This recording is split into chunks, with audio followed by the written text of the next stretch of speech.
what's going on, guys? It's me, Tim, back with another video for you. And today I want to share just some initial thoughts and impressions of a new camera that I bought that I'm sure you might be interested because you clicked play on this video, and that is the Leica M10. Now, I didn't necessarily need this camera. I wanted it. I lusted after it. I could not stop thinking about it for such a long time. As you've seen, if you've seen any of my other videos, I also own the Leica M240, which I thought was just the perfect digital camera. I love that camera. I shot with it daily. And then all of a sudden, I was like, well, let me try the M10. I was just genuinely curious, could the Leica be any better than the M240? I thought the M240 was just an awesome camera. And then I got the M10. Now, let me tell you, I was absolutely blown away about how small it was in comparison to how chunky the M240 is. Now, the M240 is still a great camera, as is this, but this does everything that the M240 does and just does it a little bit better. And what I mean by being a little bit better is the screen on the back of it is clearer. It's kind of weird. So it's like when you pick up the M240 and then you pick up the Leica M10, you could see why people opted to leave the M240 and go to the M10. Now, I got this one on Facebook Marketplace and I paid about $200 for it, which is expensive. It's a lot of money for a camera, but I feel as if like Leica's, for whatever reason, holds their value for so much more longer than Canon does. And the other thing is like Leica doesn't consistently bring out new camera bodies. Like if you have the Canon R, shortly afterwards they came out with the RP. Shortly after that they came out with the R6 and the R5. And I'm sure you probably by now have heard about the R3.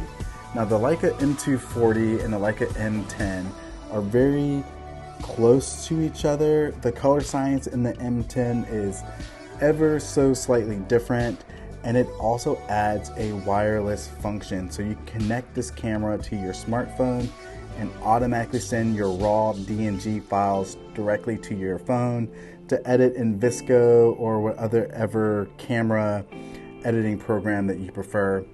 Now, the one thing that I do really like about this, and I didn't think I was gonna like it as much as I did, was the little pop-up ISO button here.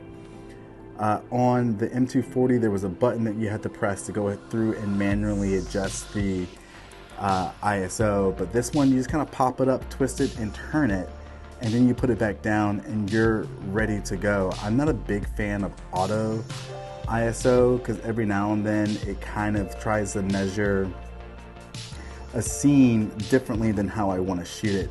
So being able to put it on like 200, 100, 400, 800, I've even shot this all the way up to 6400 with some pretty decent results. This camera is also one of the big differences between this one and the M240 is it has less buttons on the back of it. This only has 3 buttons. And the thing is this, is like if you're anything like me over the last year and you're shooting events, because I shoot this at weddings and at portrait sessions and stuff like that, and with family sessions, I'm generally like wearing a mask, right? Like, cause I'm just trying to be courteous of the people who I'm photographing. So I have gotten accustomed to using live view on every camera that I shoot these days. Because when I bring the camera up to my eye, no matter what I do, when I breathe and I'm wearing glasses, my glasses fog up. So having it look really clear and being able to tell where my focus is, because you can do like the whole focus peaking on this, and I have it turned to red to make it really easy for me to see.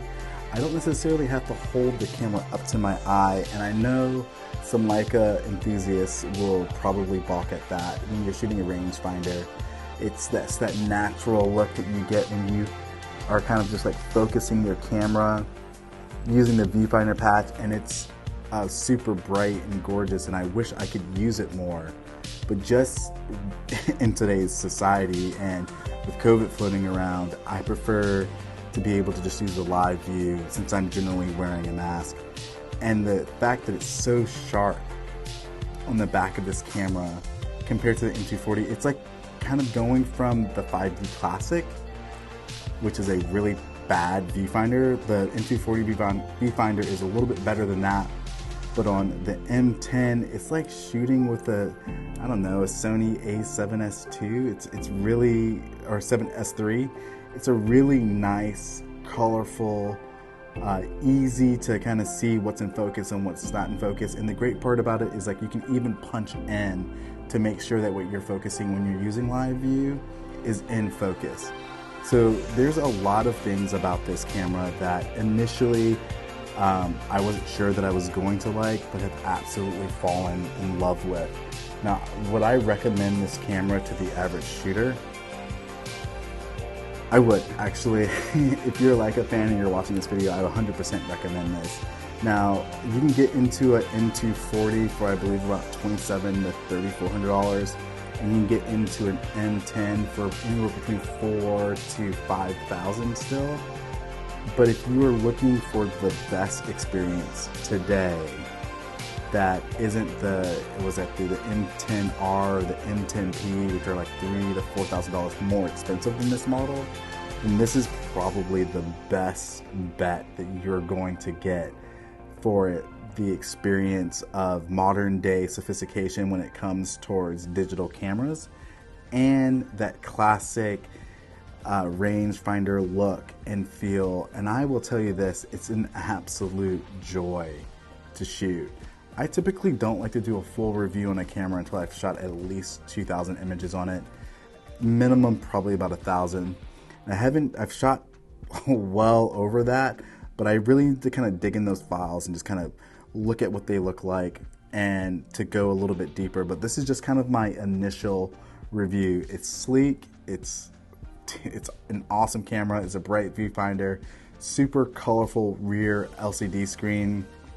There's absolutely nothing not to love about this camera. And if you're leaning on it and you're thinking about it and you have the funds, like I always tell people this, and I always like to end any sort of review or first impression video, that this camera isn't going to make you a better photographer. You can go out and spend $4,000 or $5,000 or $10,000 on a camera and still take really poor images.